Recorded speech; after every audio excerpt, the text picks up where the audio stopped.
2026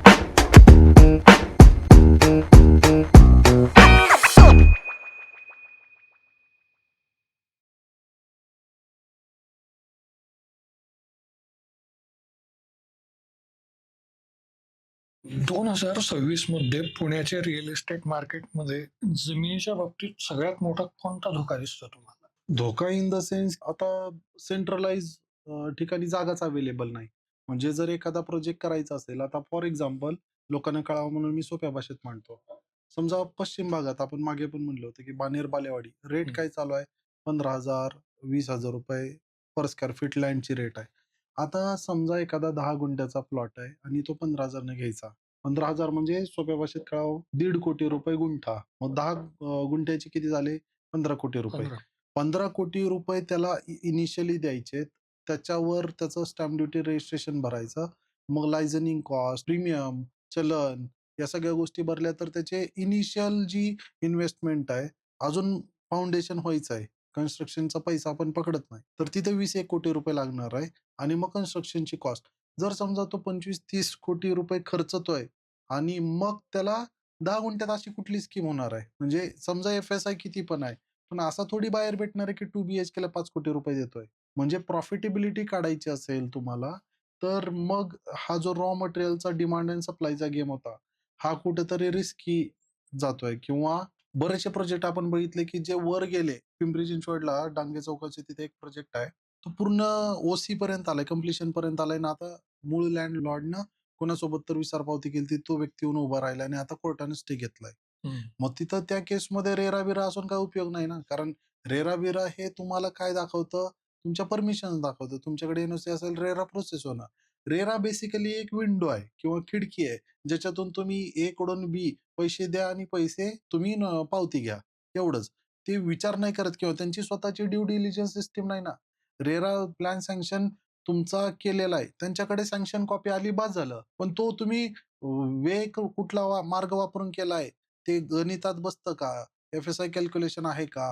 हे नाही ना बघत आहे. तुम्ही जे काही सँक्शन कॉपी आणून द्याल, त्याला ते as it is copy paste करून अपलोड करतात. म्हणजेच काय आहे, आता दुसरं काय होतं, बरीच लोकं मुळशी पॅटर्न सारखा सिनेमा आल्यावर म्हटले, की "अरे किती गुंड आहे." पण हे प्रत्येक ह्याच्यात आहे. नगरसेवक असतील किंवा हे असतील, सरकारी जागांवर ताबा असतील. आता आपण कालचंच आपल्या Instagramवर टाकलं होतं क्लिअर टायटल प्लॉट्सला. तो काळा खडक जो अतिक्रमण केला होता रस्त्यासाठी, आता तो साफ केली. साफ केली म्हणजे ती झोपडपट्टी उठवली. ती ॲक्चुअल झोपडपट्टी होती. म्हणजे सरकारी जमीन म्हणजेच आपली, अशी मानणारी खूप लोकं आहे याच्यामध्ये आणि त्यांना कशाचाच हे नाहीये, म्हणजे भीती नाहीये. आणि मग हे बळकावण्याच्या नादामध्ये मग नवीन झोपडपट्टी उदयास येतात. मग नवीन रूल्स रेग्युलेशन्स येतात आणि जी लोकं व्यवस्थित राहतात, त्यांच्या असण्याला नसण्याला काही म्हणजे फरक पडत नाही किंवा गिनतच नाहीये. अशा पद्धतीचे कायदे किंवा अशा पद्धतीचे व्यवहार मार्केटमध्ये चालतात. जमीन 2026 मध्ये कमी-कमी होत जाते. रादर ती 2030. मी एका पॉडकास्टमध्ये म्हटलं होतं आणि बऱ्याच लोकांना ती अतिशयोक्ती वाटली. 2030 ला सिटी रेडियसमध्ये जमीनच शिल्लक नसेल हं. किंवा ती घेण्याची कोणाची ऐपत नसेल. या पद्धतीला म्हणजे एक्सेप्शन्स आर अल्वेज देअर. समजा 1,00,000 लोकातले 10 लोकं ती घेऊ शकतात किंवा ट्रान्झॅक्शन होऊ शकतं. पण मग एवढा मेजर काउंट नाही ना. आपण मॅक्सिमम जो ऑडियन्स आहे आपला हा लोअर मिडल क्लास किंवा हायर मिडल क्लास म्हणूया, की जो रिअल इस्टेट विकत घेतोय. तर मग त्या लोकांना ते आवाक्याच्या बाहेर निघून जाईल. इव्हन आत्ता आपण 100 किलोमीटर रेडियसमध्ये काम करतो.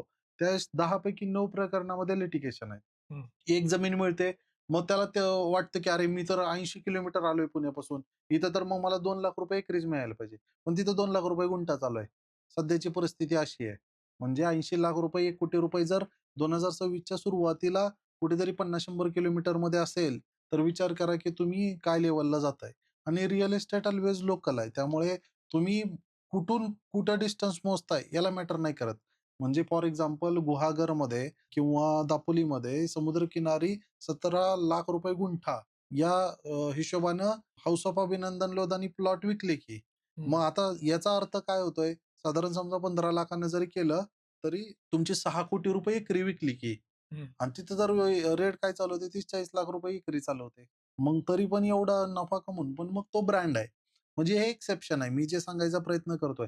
सगळ्याच गोष्टी एक समान नाही चालणार. म्हणजे सिटीमधल्या प्लॉट संपून जातील, लिटिगेशन सुटले तर ठीक आहे, अदरवाईज अडचण येईल. म्हणजे मुंबईची आत्ताची जी स्थिती आहे, मुंबई मग नवी मुंबईचा जन्म झाला. नवी मुंबईनंतर आता मुंबई 3.0 चा जन्म झाला. तसं ते आता बऱ्याच लोकांना वाटतं, की पनवेल वगैरे हे मुंबईत आहे. मुंबईत नाहीये ते रायगडमध्ये आहे. म्हणजे तुम्ही 2 जिल्हे चिटकलेत म्हणून बाउंडरी शेअर केल्या अर्थ मुंबई होत नाही त्याचा अर्थ. जे कागदावर 7/12वर येतं. ते त्याप्रमाणे मग तसं पुण्याची परिस्थिती होईल. म्हणजे पुण्यासाठी अजून 2-4 महानगरपालिका अस्तित्वात येतील आणि ते तसं वाढत जाईल. लोकसंख्या जशी वाढेल किंवा जशी गरज पडेल तशी वाढेल. पण जर आत्ताच्या कंडिशनला जर आपण हा पॉडकास्ट बघणाऱ्या व्यक्तीने विचार केला, तर एवढं सांगू शकतो, की जेवढ्या लवकर तुम्हाला जमीन घेता येईल, तेवढी तपासून घ्या. गडबड करू नका. 2 वेगवेगळ्या गोष्टी बोलतोय मी. गडबड म्हणजे काय? माझ्यासमोर एखादी ॲडव्हर्टाइजमेंट आली आणि मी जास्त चौकशी न करता स्वस्त मिळते म्हणून मी विकत घेतली. ही झाली गडबड. की बाबा तुम्ही व्यवस्थित ड्यू डिलिजन्स केलं नाही. पण अरे, आता लय महाग आहे, स्वस्त होईल 2000 अजून 2 वर्ष, 4 वर्षांनी मार्केट पडणार आहे, मग विकत घेतो. ही झाली तुमची जी पेशन्सची किंवा विकत घेण्याची टाईमलाईन आहे. ही आत्ता पाहिजे. म्हणजे तुम्ही बघायला ज्यावेळेस एक्सप्लोर करायला सुरुवात करता, कुठलाही बायर ज्यावेळेस शोधायला चालू करतो ना, पेपर ॲड असेल, सोशल मीडिया असेल, पोर्टल्स असतील. 6-8 महिने कसे निघून जातात कळत नाही. आणि त्यावेळेस तुम्ही सगळं बघितल्यानंतर तुमचे पण स्वतःचे एक ओपिनियन बनायला लागतात. हा भाग डेव्हलप होऊ शकेल, नाही या ठिकाणी मला कम्फर्ट लेव्हल वाटलं होतं किंवा हे आपल्या आटोक्यातला ऑप्शन आहे वगैरे, वगैरे. आणि त्याच्यानंतर पर्चेस डिसिजन होतं. रिअल इस्टेट आपण कपडे विकत घेतो तसं कमोडिटी नाहीये. म्हणजे इव्हन शेअर पण. मला वाटलं फ्रॅक्शन ऑफ एखादं इक्विटी विकत घेतली मी, गेलो डीमॅट अकाउंट आहे माझं, लॉग इन केलं आणि विकत घेतलं. झालं तुमच्या नावावर आलं, ते ट्रान्सफर झालं, संपला. असं तुम्ही रिअल इस्टेटमध्ये स्पेशली लँडमध्ये नाही करू शकत. म्हणजे लँड बघताना तुम्हाला सिटी रेडियस सोडताना ट्रॅफिक किंवा या गोष्टी येतात. तुम्हाला तेवढा वेळ द्यावा लागतो. तुम्हाला थोडंफार तर नॉलेज असणं गरजेचं आहे. स्टार्टअप्स आणि डिजिटल नोमॅड्समुळे पुण्याच्या आसपासच्या क्रिएटर इकॉनॉमीचे दर, जमिनींचे दर वाढतील. वाढू शकतात. आता बेसिकली तुमचा प्रश्न जो आहे ना, हे यंग लोकं आलेले आहेत. म्हणजे पूर्वीचं ट्रेडिशनल रिअल इस्टेट किंवा ब्रोकरेज कसं चालायचं किंवा इव्हन तो बिल्डर व्यवस्था कशी चालायची. एखादा एजंट असायचा, तो एखादा शटर घेऊन बसलेला असायचा. मग 4 लोकं येऊन तिथे चौकशी करायचे. तो म्हणायचा, "आहे माझ्या ओळखीचे." मग चला तुम्हाला दाखवतो. मग ती लोकं व्हिजिट करायचे. मग समोरासमोर टेबलवर बसून डील फायनल व्हायची.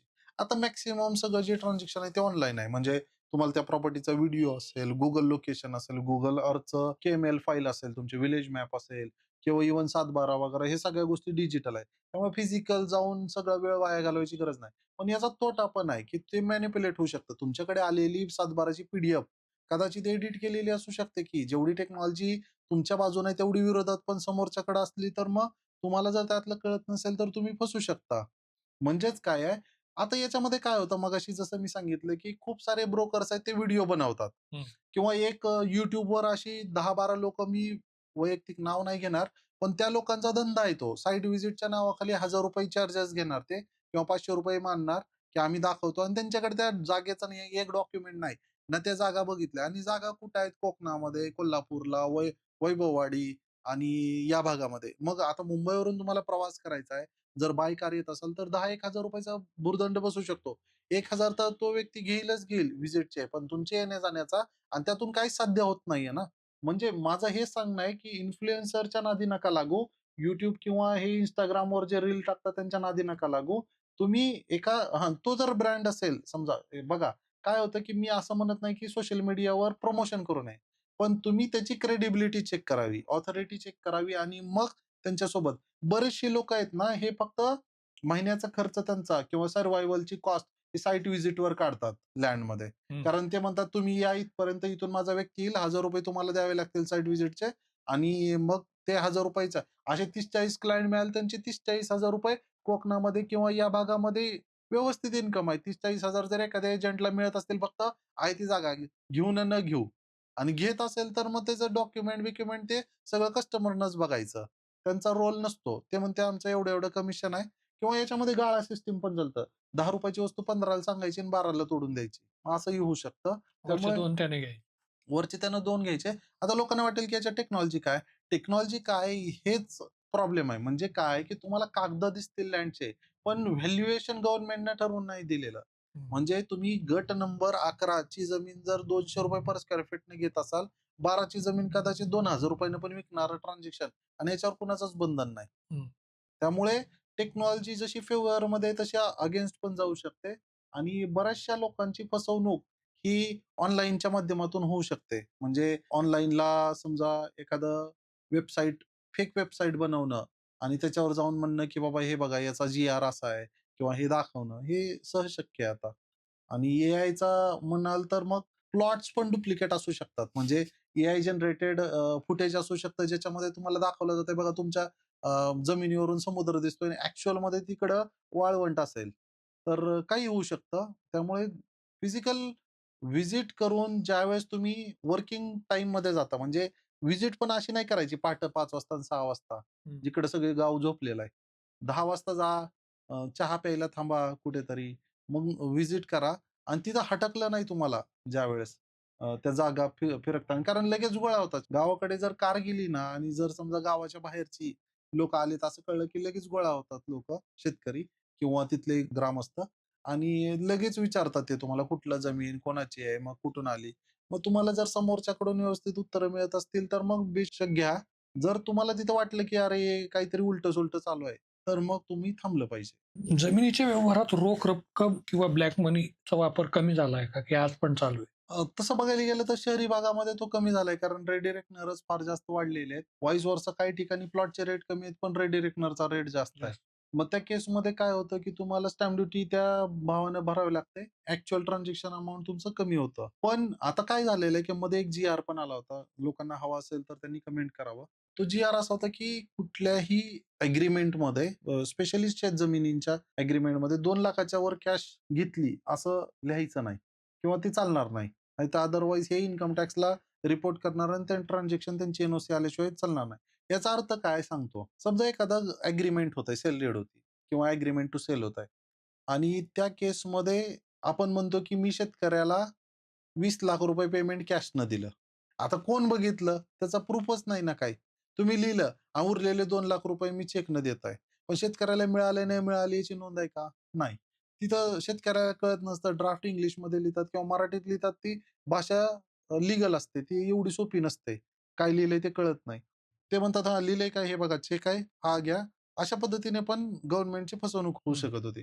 त्या केसमध्ये काय होतं, की मग याच्यामध्ये फ्युचरमध्ये कॉन्फ्लिक्ट्स येण्याचे चान्सेस आहेत किंवा अडथळे किंवा काय म्हणता येईल त्याला ऑब्जेक्शन येण्याचे चान्सेस आहेत. त्या केसमध्ये आता 2,00,000च्या वर जर दाखवली, तर मग लगेच तो सब रजिस्ट्रारच एग्रीमेंट थांबवतो जागेवर हं. आणि 2,00,000 पण रिस्क घेत नाही आजकाल. राहिलं ब्लॅक मनीचं, तर ब्लॅक मनी जोपर्यंत लँड आहे तोपर्यंत ब्लॅक मनी राहील. लँडमध्ये ब्लॅक मनी का चालतंय, तर बेसिकली काय होतं, की याचा ॲक्चुअल बाजू पण लक्षात घ्या. ज्यावेळेस 1-2 ट्रान्झॅक्शनमध्ये काय झालं, की शेतकऱ्याला चेक देतोय आपण एग्रीमेंटला. हं. हां, हे कळतच नाही. म्हणजे त्याला ते ॲक्सेप्टेडच नाही. त्यानं तशी करन्सी कधी बघितलीच नाही. त्याच्या अकाउंटमध्ये कधी-कधी ₹1000 आणि ₹2000 वर कधी ठेवलेलेच नाही त्यानं. म्हणजेच काय त्याला असं वाटतं, की माझ्याकडून तर सही अंगठा घेतायत आणि मला एक हे देताय आणि हे जर नाही आले माझ्या अकाउंटला, तर मग मी भांडणार कुणाला? तो म्हणतो, की जे काय असेल 2 पैसे कमी द्या, पण मला रोख द्या. हा गावातील असलेल्या अर्थव्यवस्थेचा प्रभाव आहे. म्हणजे तो कॅश घ्यायची टॅक्स बुडवण्यासाठी नाही. मला आत्ता द्या आणि माझी जमीन तुम्ही घ्या. मला माहित नाही तुम्ही दिलेला चेक माझ्या अकाउंटला कधी येईन आणि ते आणणार कुठून पैसे. वयस्कर ज्यावेळेस शेतकरी असतो किंवा असे सेलर असतात ना, त्या केसमध्ये हमखास असं होतं, की त्यांची विचारसरणी जुन्या काळात आहे अजून पण. त्यांना हे कळत नाही, की आपण नाही यू-पी-आय करू किंवा आर-टी-जी-एस करू आणि मग हे करा, असं होत नाही. मग त्या केसमध्ये ते रोखलाच प्राधान्य देतात. हं. आणि माझ्या मते हे जे काही चालू आहे ना, हा एक चुकीचा हे आहे, की बाबा नाही तुम्ही कॅशमध्ये ट्रान्झॅक्शन करता तर तुम्ही चुकीच्याच मार्गानं. अरे नोट गव्हर्नमेंटच छापतंय ना. आपण घरी थोडी स्वयंपाकघरात छापतो, की जेणेकरून बाबा ते लीगल आहे आणि कोण मनानं काही करेल. सरकारच छापतंय तर मग त्याला एक व्हॅलिडिटी आहे. तुम्ही ट्रान्झॅक्शन लिमिट कमी का करताय, जास्त करताय ज्याच्यातच आहे. म्हणजे एखाद्या व्यापाऱ्याकडे किंवा शेतकऱ्याकडे आता फॉर एक्झाम्पल कांदा व्यापारी मार्केट यार्ड. आता त्याच्याकडे शेतकऱ्याला कॅशच द्यावं लागणार ना. तो कसं काय बँक चेक चेक देईन आणि शेतकरी कधी जाणार बँकेत आणि कधी देणार? आत्ता पोतं दिलंय ते म्हणून पैसे दे. हा जर व्यवहार गव्हर्नमेंटला कळाला तेवढा, तर मग हे तुम्ही करा टेक्नॉलॉजी डिजिटल यू-पी-आय पण काही गोष्टी आहेत त्या ज्या चालत आल्यात त्याला तुम्हाला जर बदलायचं असेल ना, तर मग 2-4 पिढ्या जाव्या लागतात. त्या अशा 2-4 वर्षात होणार नाही. लोकांच्या अपेक्षा रिअलिस्टिक पाहिजे, हं. जेणेकरून बाबा पुढचे ट्रान्झॅक्शन पण व्यवस्थित होतील. Wait. If you are investor or industrialist looking for clear title agriculture or industrial plot across Pune, Mumbai and Konkan region, then do contact us for verified legally clear land parcels. हमेशा याद रखिए, land is limited. अगर आपने नहीं खरीदा तो वो किसी और की अमानत होगी। अगर आपको अपनी लैंड बेचनी है या खरीदनी है तो डिस्क्रिप्शन बॉक्स एंड कमेंट में लिंक दी है, उस पर क्लिक कीजिए, फॉर्म सबमिट कीजिए, हमारी टीम आपको कॉन्टैक्ट करेगी। Thank you. मग आपण काय होतं, आता प्लॉट घ्यायला सोपं असतं, आपण घेऊन घेतो. उद्या त्याला विकायचं म्हटलं, की खूप कठीण होतं. म्हणजे एक्झिट नाही घेता येत त्याच्यात. त्यावेळेस काय करावं? आता काय होतं, याला मग आपण म्हणू शकतो की घेणाराच फसला. असे प्लॉट्स कसे असतात की रिझर्वेशनचे असतात, बीडीपी असतात. हं, त्याला झोन कळत नाही. सातबारावर बीडीपी लिहिलेलं नसतं कुठं. हं. बरोबर. आपण फाईल सगळी बघितली तर लीगली डॉक्युमेंट सगळं ओके असतं. पण झोन दाखला जोडलेला नसतो. आता शहरी भागामध्ये ज्यावेळेस ॲग्रीमेंट करतो ना आपण, पुण्याचं उदाहरण घेतलं तर हवेली 1, 2, 3, 4 पासून सब रजिस्ट्रार हवेली 27, 28 जे काय असतील. मग तिथे गेलं की तुम्हाला झोन दाखला मॅन्डेटरी आहे. पण तुम्ही जर हे ग्रामीण भागात गेला तर तिथं झोन दाखला मागत नाही सब रजिस्ट्रार. मग तुम्ही ॲग्रीमेंट जर तिकडं केलं जाऊन, तर मग त्या केसमध्ये अशी फसवणूक होऊ शकते आणि त्या व्यक्तीला मग तो प्लॉट विकताना अडचण येऊ शकते. किंवा असं पण होऊ शकतं की घेतानाच प्लॉट एकदम महाग घेतला. समोरच्यानं खूप जास्त ₹1 ची वस्तू ₹5 विकली. आता तुम्ही ज्यावेळेस मार्केटमध्ये जाताय ₹5 ची वस्तू ₹6 घ्या म्हणून, ते म्हणतात ₹2 देता का? मग इथं तुमची तयारी नसते. म्हणजे ज्याने विकत घेतली तेच तयार नसते. त्याला लक्षात येतं की आपण फसलेलो आहे किंवा हे वाढीव दर आपल्याला मिळाला. ॲप्रिशिएशन सोडा, पण जे पैसे गुंतलेत ते पण वापस मिळतील का नाही याची शक्यता नसते. अशा 2-3 पॉसिबिलिटी होऊ शकतात ज्याच्यामुळं लोकांची फसवणूक होते आणि एक्झिट हे होतं. ज्यावेळेस तुम्ही एखाद्या चांगल्या कंपनीसोबत किंवा ब्रँडसोबत काम करतात, त्यावेळेस मग अश्युरिटी असते की तुमची व्हॅल्यू ॲडिशन होईल. म्हणजे तुमच्याकडे जो माल मिळतोय, त्याच्यामध्ये ॲप्रिसिएशन लगेच वर्ष 2 वर्षात कळू शकतं. म्हणजे की बाबा तुम्ही एंट्री कुठल्या लेव्हलला करताय. सगळा गेम आहे ना हा एंट्रीचा आहे. हं. म्हणजे काय? फॉर एक्झाम्पल एखादा रिंग रोडचं उदाहरण घेऊ. रिंग रोड तयार झाला. असं एक इमॅजिन करा. आता रिंग रोड बघायला गेला ना तुम्ही, एवढं ऊन आहे, धूळ उडतीये आणि कोणच नाही, एक घर दिसत नाही. तुम्ही म्हणणार, "अरे, मी पैसे आता कशाला लावू? इथं तर काही झालं, नाही झालं तर मग माझे पैसे बुडतील किंवा वाया जातील. हा प्लॉट मी काय करतो, तयार झाल्यावर घेतो." तयार ज्यावेळेस होईल त्यावेळेस रस्त्याच्या कडेला हॉटेल्स दिसतील, मोठे-मोठे स्कूल, कॉलेज दिसतील आणि तुम्ही गेला 2 वर्षानं, 3 वर्षानंतर आणि म्हणले, "आता मी घेतो कारण आता दिसतंय मला." त्यावेळेस त्याचं रेट असेल का? नाही ना. कारण ज्यानं घेतली ना त्याची ती अर्ली एंट्री होती. यालाच म्हणतात, की तुम्ही एंट्री किती लवकर घेता ना त्यावेळेस तुम्ही रिअल इस्टेटचा एक पहिला नियम आहे. तुम्ही पैसे एक्झिटला नाही कमवत, एंट्रीला कमवता. म्हणजे तुम्ही जेवढ्या लवकर रॉ मटेरियलमध्ये पैसे लावता, तेवढा जास्त प्रॉफिट तुम्ही कमवून बाहेर पडता. तुम्ही ज्यावेळेस शेवटी-शेवटी येता, फॉर एक्झाम्पल एखादा फ्लॅटची स्कीम घ्या. अर्ली पोझिशनमध्ये तुम्हाला चॉईसेस मिळतात. मला स्विमिंग पूल फेसिंगवाला फ्लॅट मिळतोय, मला ईस्ट फेसिंग मिळतोय, वास्तू या प्लॉटची ऑप्शन्स खूप जास्त आहे. मग हळू-हळू 5 वर्षाचा समजा तो प्रोजेक्टची सायकल आहे आणि 4.5 वर्ष झाले आता 2-4 फ्लॅट असे उरलेले आहेत, म्हणजे एकदम खराब आहे किंवा निगेटिव्ह आहे. तिथून झोपडपट्टी दिसते खालून आणि तो वाढलेला रेट देताय तुम्ही इन्फ्लेटेड. ₹3,500 ₹4,000 पर स्क्वेअर फीट चालू झाला होता आणि आता 8,000 ला पोहोचलाय 5 वर्षात पर स्क्वेअर फीटचा रेट. आता तुम्ही दुप्पट रेटला खरेदी करताय उरलेला गाळ. मग त्या केसमध्ये अशी लोकं फसतात. समजा एखादा इन्व्हेस्टर आहे त्यानं स्वस्त मिळते म्हणून 6,000 ला एंट्री केली, पण त्याला एक्झिट मिळणं लय अवघड आहे. म्हणजेच काय, की तुम्ही कोणासोबत आता फॉर एक्झाम्पल आता आपण डेव्हलपर आहे, मी डेव्हलपर आहे. तर त्या डेव्हलपर सोबत तुम्ही ज्यावेळेस लँड एक्विजिशनच्या वेळेस येता, म्हणजे काय, की समजा मला एक 10 एकराचा प्रोजेक्ट करायचा आहे आणि तुम्ही म्हणता, की ठीक आहे, हे 2 एकरचा 7/12 माझ्या नावावर असेल, प्रोजेक्ट तुम्हीच करा. मग त्याच्यात त्याला एंट्री सोपी मिळते. त्याच्यामध्ये काही समजा डेव्हलपमेंट कॉस्ट वगैरे याचे कॅल्क्युलेशन्स असतात. पण मग त्याची एंट्री सोपी आहे, तर त्याला एक्झिट पण फास्ट मिळते. कारण मग त्या केसमध्ये सेल हा असतो ना, हा रनिंग सेल असतो. म्हणजे काय, डेव्हलपरचे वेगवेगळे ॲड चालू असतात, फ्रिक्वेंट व्हिजिट असतात. त्यामुळे मग तिथून बाहेर पडायची शक्यता. पण एकच युनिट आहे. समजा एकच प्लॉट आहे माझा 20,000 स्क्वेअर फीटचा आणि इथून मला 3 तास लागणार आहे जायला, ते बघायला आणि वापस यायचं आणि त्या दिवशी त्या आजूबाजूला माझ्याकडे दुसरं बघायला नाही. जनरली लोकं साइट व्हिजिटलाच येत नाही. मग लोक टाळाटाळ करतात किंवा तोडून मागतात. "चल व्हिजिट जाऊ दे, सोडून दे, एवढ्याला दे मला, एवढ्या लांब आहे." मग त्या केसमध्ये एक्झिट मिळणं अवघड असतं. जमिनीच्या गुंतवणुकीत फिअर ऑफ मिसिंग आउट याच्यामुळे काहीतरी म्हणजे चुकीचे डिसिजन वगैरे घेतले होते. घेऊ शकतात. कारण जसं मी म्हटलं ना, की बाबा मोठे जे ब्रँड्स आहेत किंवा जे आत्तापर्यंत आपल्यासमोर आलेली गणित आहेत. फिअर ऑफ मिसिंग आउट म्हणजेच काय? फोमो म्हणतात त्याला. तर मार्केटिंगचं वातावरण तयार करणं. म्हणजे एखाद्या प्रोजेक्टला लॉन्च आहे असं दाखवणं. आता लॉन्च आहे तर तिथं आता आजकाल काय झालं, की चॅनल पार्टनर अमाप आहेत. एखाद्या लॉन्चच्या इव्हेंटला किंवा प्री लॉन्चला कमीत कमी 1000-2000 चॅनल पार्टनर उभे असतात आणि त्यांच्या प्रत्येकाचे 1-2 साइट व्हिजिट असतात. म्हणजे 2000 लोकं एकत्र आले एका मोठ्या ग्राउंडवर विचार करा. आणि प्रत्येक जण कोण ना कोण तिथं असं दाखवतंय रिफंडेबल चेक असतात 100% आणि पैसे कट होत नाही. ते काय म्हणतात, "ठीक आहे, माझा बुक करा." मग ती घंटी वाजते. टिंग, टिंग, टिंग बेल वाजवली जाते. हां, काँग्रॅच्युलेट करा याला, की यानं हा प्लॉट नंबर 57 बुक झाला. मिसेस देशमुख यांनी घेतला. मिसेस कुलकर्णीने 15 नंबर घेतला, वगैरे, वगैरे. आपल्याला असं वाटतं, "अरे, एवढी सगळी घ्यायला लागलेत, तर मग ही काही येडी आहेत का?" आणि मग आपण पण त्या फ्लोमध्ये येतो आणि मग वातावरणात लगेच चला नाही मला पण हा पाहिजे, हा आहे का अवेलेबल? नाही तुम्हाला प्रीमियम द्यावं लागेल. मग किती आहे? नाही एवढं नाही. मग त्यावेळेस आपली जी कॉन्शियस माइंड असतं, ते काम करणं थांबतं आणि आपण इमोशन्समध्ये येतो. फॉर एक्झाम्पल याचं सुंदर उदाहरण सोप्या भाषेत सांगायचं ना, कोविशिल्डची लस. हं. आता ज्यावेळेस तुम्हाला खोकला यायला लागलाय, तुमचं ऑक्सिजन मीटर 95च्या खाली 90-80 दाखवायला लागलं. आता कोविशिल्डची किंमत ₹40 ₹50 होती बॉटलची विसरता. समोरचा काय म्हणतोय, "नाही मी आत्ताच 50,000 ला विकली." तो म्हणतो, "मग तू कितीला देणार?" 60,000 ला. बरं, थोडा विचार करतो. दुसरा लगेच म्हणतो, "नाही, नाही आता ती गेली बॉटल 1,00,000 ला आहे." मग मी काय म्हणतो, "1,00,000 तर 1,00,000." आता त्या कोविशिल्डच्या ह्याच्यात पाणी देतंय का खरंच इंजेक्शन आहे हे मला माहीत नाही. मी जो घेतलेला डिसिजन आहे हा इमोशनल आहे. म्हणजेच काय मला जगायचंय, नाहीतर मी मरण. ह्या अंडर प्रेशर येतो. सेम सिच्युएशन लॉन्च आणि प्री लॉन्चला असते. त्यामुळं मी आजपर्यंत सगळ्यांना ओपनली सांगतो, की मी इन्फ्लुएन्सर नाही. मला आत्ता पण एका इन्फ्लुएन्सर एजन्सीचा आला, की एक प्रोजेक्ट जा आणि सॅम्पल फ्लॅट रेकॉर्ड करून पाठवा. तुम्ही सांगाल ते पैसे आम्ही द्यायला तयार आहे. ह्याच्यानं काय होणार आहे? आता ती फ्लॅट आत्ता बनवलाय सुंदर आणि तुझा प्रोजेक्ट बंद पडला तर माझं नाव खराब होईल. म्हणून मी कुणाला प्रमोट नाही करत. रादर मी लोकांना हेच सांगतो, की तुम्ही इन्व्हेंटरीच्या खूप अर्ली स्टेजला जा. म्हणजे चॅनल पार्टनर तुम्हाला सांगत असतात, की बाबा याचा रेरा आलेला नाही. पण मग तुम्ही जा, लोकेशन बघा, आजूबाजूचं सराउंडिंग, डेव्हलपमेंट, गव्हर्नमेंट प्रोजेक्ट्स बघा आणि मग डिसिजन घ्या. तुम्ही लोकांच्या सोबत मार्केट सॅच्युरेट झाल्यावर एंट्री कराल, तर मग फार जास्त बेनिफिट नाही मिळू शकत. तर जमिनीत जर पैसे गुंतवताना लोन घेऊन लिव्हरेज करायचा की आपले स्वतःचे पैसे टाकायचे?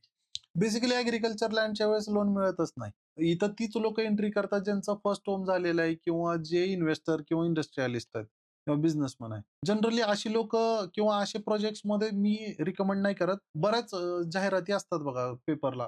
₹5,000 चा हप्ता भरा, 2 वर्षात प्लॉट तुमचा. अरे 2 वर्षात तू कुठं असशील माहीत नाही. ते ₹5,000 भरलेले ते कुठे जातील ते माहीत नाही आणि तू मला एक गुंठा इल्लीगल देणार, त्याच्यावर मला घर बांधता येणार नाही, ते पण माहीत नाही. म्हणजेच काय आहे, याच्यामध्ये सगळीकडेच फसवा-फसवी आहे. तरी बघा, मूर्ख लोकं म्हणजे ऑन कॅमेरा मी म्हणतो, ही मूर्ख लोकं यांच्या नादी लागतात. बरोबर गळाला मासा लागतो आणि फसले जातात आणि परत पेपरला येते, की सामान्य जनतेला फसवलं. हीच व्यक्ती होती, ज्याला लालच होती म्हणून त्यानं चुकीची वस्तू पण विकत घ्यायला तयार झाला. म्हणजे एखादा काय म्हणला असतात, "असं नको, मला जे काय ते लीगली करून द्या कायदेशीर." ती लोकं तयार होत नाही. डी भरोश्यावर प्लॉट विकतात. गुंठेवारी कायदा बंद झाला, तर अग्रीमेंट बंद केले, तर यांनी पॉवर ऑफ अटर्नीच्या भरोश्यावर प्लॉट विकले. म्हणजेच काय पळवाटा हजारो निघू शकतात ना अशा. घेणाऱ्याला समजलं पाहिजे, की आपण चुकीची वस्तू घेतोय आणि आपले कष्टाचे पैसे चुकीच्या लोकांच्या हातात देतोय. श्रीमंत लोक आपली संपत्ती वाढवण्यासाठी जमिनीचा वापर ॲसेट क्लास म्हणून कसा करतात? खूप छान प्रश्न आहे रादर. तुम्ही जर मोठी लोकं बघितली, तर त्याच्यामध्ये आहे ना, लँड हाच त्यांचा फाउंडेशन आहे. म्हणजे आता टाटांचं उदाहरण घ्या. टाटा कंपन्या असतील, हे असतील, हे कशावर उभे आहेत? लँडवर. टाटाची एन-जी-ओ असेल, कशावर उभी आहे? लँडवर. टाटाचं हॉस्पिटल असेल, कार प्रोडक्शन वर्कशॉप असेल, काय पण असेल, ते लँडवर उभं आहे. आता हे लँड आत्ता नाही घेतलेल्या. टाटाला वाटलं, की नाही टाटांना मग सोडून मी आता कारमध्ये उतरतो, तर लगेच 2025 ला इलॉन मस्क येतंय म्हणून मी पण चला हे करतो, असं नाही. यांच्या लँड बँक पूर्वीपासून आहेत. म्हणजे त्याच्यावर काय हो न हो, यांनी लँड घेऊन ठेवलेले आहेत. असा मोठा ब्रँड किंवा अदानींचं उदाहरण घ्या. अख्ख्या भारतात ॲक्विजिशन सुरू आहे त्यांचं. आता सगळीकडेच तेवढी कामं नाहीयेत. पण यांच्या लँड खूप मोठ्या स्केलवर घेतलेले आहेत. आणि हीच ॲसेट क्लास आहे ना, कारण त्यांना माहिती आहे, की समजा पूर्ण डोंगर विकत घेतला आणि आता साधा व्यक्ती काय म्हणेल, "अरे इथं जाणार कधी? इथं रोड कधी बनवणार गव्हर्नमेंट?" हे काय म्हणतात, ज्यावेळेस बनेल त्यावेळेस बनेल. पर्टिक्युलर डोंगराला ज्याला रोड नव्हता, त्याला मस्त रिसॉर्ट किंवा याच्यामध्ये कन्व्हर्ट करायची ताकद कोणाकडे येऊ शकते? फक्त त्याच व्यक्तीकडे, कारण रॉ मटेरियल स्वस्त मिळतं. खूप उदाहरणं सांगण्यासारखी आहेत. रिलायन्स इंडस्ट्री असेल किंवा कुठलीही मोठा ग्रुप असेल, जो लँडच्या भरोश्यावर खूप काही करू शकतो. लँड ही एवढी एकच ॲसेट क्लास मी सांगतो, की जी तुम्हाला लाँग टर्ममध्ये तुमच्या पिढ्यानपिढ्या जर व्यवस्थित जपलं तर त्याच्या भरोश्यावर. आता साधं उदाहरण घ्यायचं असेल, तुम्ही जर लेबर फोकस्ड भागात गेले म्हणजे भोसरी एम-आय-डी-सी असेल, चाकण किंवा रांजणगाव एम-आय-डी-सी. तुमचा 5 गुंठ्याचा प्लॉट आहे, त्याच्यावर 4 मजली बांधून 1-1 रूम ₹5,000 भाड्यानं. तिथले ना ज्यांच्या म्हणजे खायचे वांदे होते अशा लोकांच्या अकाउंटला ₹5-5 लाख रुपये किराया पडतो दर महिना. काहीच न करता. शिक्षण-बिक्षण गेलं तेल लावत. पण ही लोकं कशाच्या भरोश्यावर कमवतायत मग? बिल्डिंगच्या नाही, ती बिल्डिंग कधी पण तुटू शकते. लँड तशीच राहणार आहे. म्हणजेच काय, सरकार आता फॉर एक्झाम्पल हे अतिक्रमण कारवाई जी होते, स्ट्रक्चर तोडलं आणि लँड तशीच आहे ना, ज्याचा 7/12 होता, तो मूळ मालक तसाच आहे. आणि बऱ्याच वेळेस काय होतं, की भोगवटादार वर्ग 1 च्या मधल्या कॉलममध्ये आहे ना, संस्था किंवा कोऑपरेटिव्ह किंवा एखादी लीगल एंटिटी असते आणि तुमचं नाव इतर हक्कात असतं. इतर हक्कात म्हणजे तुम्ही कब्जेदार आहे नावाला. तुम्हाला कसं पण उडवता येतं एन-ओ-सी-बिनोसी घेऊन. म्हणजेच काय आहे, तुम्हाला कळलं पाहिजे, की तुम्ही कशा पद्धतीने एंट्री करता. लँड हा तेवढा सोपा विषय नाहीये. म्हणजे बरेचसे ॲडव्होकेट पण आहे ना, आता मी काही विरोधात नाही बोलत आहे, पण त्यांचं प्रॅक्टिस डेली नाहीये समजा. ते कधी-मधी एखादी केस आली तर हवेत इकडून-तिकडून Google करणार, हे करणार आणि मग त्याच्या भरोश्यावर ओपिनियन देणार. तशा ॲडव्होकेटकडे जाणं टाळा. सगळेच ॲडव्होकेट नाही, ॲडव्होकेटकडेच जावं लागेल शेवटी. तुम्हाला जी लोकं डेली याच्यात काम करतात, त्यांचा व्यवसायच हा आहे. तर तिथं जाऊन तुम्ही ड्यू डिलिजन्स करू शकता, चेक करू शकता. वेगवेगळे कन्सल्टंट आहेत, वेगवेगळ्या टेक्नॉलॉजी आहेत. तुम्ही त्याचा वापर करून जमिनीमध्ये गुंतवणूक करू शकता. गुंतवणूक ही फायदेशीर ठरेल आणि मोठ्या कंपन्या आहेत त्याचे काही ओनर येत नाही लँड बघायला. त्यांची एक टीम असते. त्यांची एक सिस्टम बसलेली आहे. ते सगळ्याच गोष्टी मॅनेज करतात. म्हणजे अगदी झोन चेंज करायचा, झोन चेंज करून घेतात किंवा व्हॅल्यू ॲडिशन करायची हे करतात. जसं आपण मागच्या एका एपिसोडमध्ये सांगितलं, की सर्व्हे नंबर पूर्वीच कळतात त्यांना सरकारी प्रोजेक्ट कुठे येणार आहे आणि त्याचा मोबदला किती पर्सेंट असणार आहे, हे सगळं माहीत असतं. त्यावेळेस ती पैसे लावतात आणि पैशाला पैसा खेचतो. त्या पद्धतीने ही लोकं अधिक श्रीमंत होत जातात. तुम्हाला खोटं वाटेल, मी जर सांगितलं की 60% लोकं आत्ता ॲज ऑन डेट जमीन विकत घेण्याच्या कॅपॅसिटीमध्ये नाही. म्हणजे त्यांना फ्लॅट विकत घेताना 90% लोन करावं लागतंय. म्हणजे मी ज्यावेळेस जमीन विकत घेतोय डाउन पेमेंटने खिशातून पैसे टाकून आणि मग तुम्हाला कन्स्ट्रक्शनची कॉस्ट वेगळी आहे. तर ती 60% ते 70% लोकांची कॅपॅसिटीच्या बाहेर गेलेलं आहे गणित आणि हे म्हणजे अजून वेगळ्या लेव्हलला जाऊ शकतं. म्हणजे हा रेशो आणखी वाढू शकतो. पुढच्या 5 वर्षामध्ये कदाचित अजून 70% लोकं असे असतील ज्यांना जमीन कधीच आयुष्यात विकत घेता येणार नाही विथआऊट लोन. तर त्या पद्धतीनं जाऊ शकतो. पुण्यात जमिनीत गुंतवणुकीचा गोल्डन रूल काय आहे तुमच्या हिशोबाने? तुम्ही इन्फ्रास्ट्रक्चर बघा. पहिली गोष्ट, मी आता काल ज्यावेळेस हे करत होतो, त्यावेळेस एक ब्रोकर काय म्हणे, एक व्हिडिओ पाठवला मला WhatsAppला. व्हिडिओ पाठवल्यावर तो काय म्हणे, मी म्हणलं लोकेशन पाठवा, Google लोकेशन, कोऑर्डिनेट्स आणि तुमचं 7/12 आणि फेरफार बेसिक 2-4 डॉक्युमेंट पाठवा आत्ताचे. तो त्याचा व्हॉईस रेकॉर्डिंग आलं, की "सर तुम्ही जागा बघा, व्यवहार करा आणि मग मी तुम्हाला सगळी फाईल देतो." सगळी फाईल क्लिअर टायटल आहे. फाईल क्लिअर आहे तर मग तुला दाखवायची काय घाबरायचं? मग त्याचं म्हणणं अशा केसेसमध्ये काय असतं, जी लोकं म्हणतात ना, "फाईल देऊ नको मला." म्हणजे 100 वर्षाचे डॉक्युमेंट वगैरे. अरे जे ऑनलाईन आहे, गट नंबर सांग तू फक्त. ऑनलाईन माझी मी बघतो. का बघायचं असतं? त्याच्यावर बोज आहे का नाही? तो वर्ग 1 ची जमीन आहे का नाही? आपण इथून वेळ द्यायचा. तो मला 70-80 किलोमीटरला बोलवतोय. इथून मी जाणार. त्याचे एक एक्सपेन्सेस आहे. तेवढा वेळ माझा जातोय आणि तिथे गेल्यावर कळलं की वर्ग 2 ची जमीन आहे किंवा हे आहे आणि तो त्याचा ब्रोकरेजसाठी तो काहीही करेल. असं नाही ना पाहिजे. मग आमची प्रोसेस कशी ठेवलेली आहे आम्ही, सिंपल काय, की तुम्हाला सगळे बेसिक डॉक्युमेंट्स आम्ही देऊ. एक फॉर्म आहे तो Google फॉर्म भरायचा. जर समजा तुम्ही सेलर आहे आणि तुम्हाला जागा मला विकायची आहे, तर तुमच्या सगळ्या डिटेल्स भरून मला पाठवायच्या. आमची लीगल टीम स्टडी करेल, की बाबा हे ओके आहे का? ओके असेल तर मग आम्ही व्हिजिटला येऊ. व्हिजिटला आल्यानंतर आम्हाला जागा वाटली, निगोशिएशन होईल. XYZ टोकन अमाउंट दिली जाईल. त्याच्यानंतर पब्लिक नोटीस दिली जाईल आणि एग्रीमेंट केलं जाईल. सोप्या पद्धतीनं. पण जर समजा तुम्ही माझ्याकडून जमीन विकत घेताय, तर त्या केसमध्ये ऑलरेडी आम्ही मालक असतो. म्हणजे आम्ही ॲज अ ब्रोकर म्हणून नाही करत. आमचं समजा ऑलरेडी ट्रान्झॅक्शन झालं असेल, 7/12 पलटी झाला असेल, माझ्या नावावर असेल, तर तुम्ही माझ्यासोबतच व्यवहार करणार. समजा मी ऑलरेडी टोकन दिलंय, पण मला अजून वेळ आहे. पेमेंट शेड्यूल चालू आहे किंवा माझं ड्यू डिलिजन्स बॅक एंडला चालू आहे. तर त्या केसमध्ये मग आपण त्या पद्धतीने ॲग्रीमेंट करतो. पण एकही रुपया न घेता आपण कोणालाही कसलंही आमिष न दाखवता पूर्वी सगळं खात्री पटल्यावरच मग व्यवहार करतो. माझ्याकडे ते थोडे पैसे घ्या आणि मग आडकाडकी करा, लिटिगेशन करा, हा चालत नाही. म्हणजे तशा पद्धतीने मी पण समोरच्याला करत नाही आणि पेमेंट शेड्यूलवर जास्त खेळत नाही मी. डाउन पेमेंटला जनरली घेणं आणि देणं दोन्ही चालतं. त्यामुळे आडकाडकी होत नाही आणि रिस्क फ्री ओनरशिप ट्रान्सफर होते.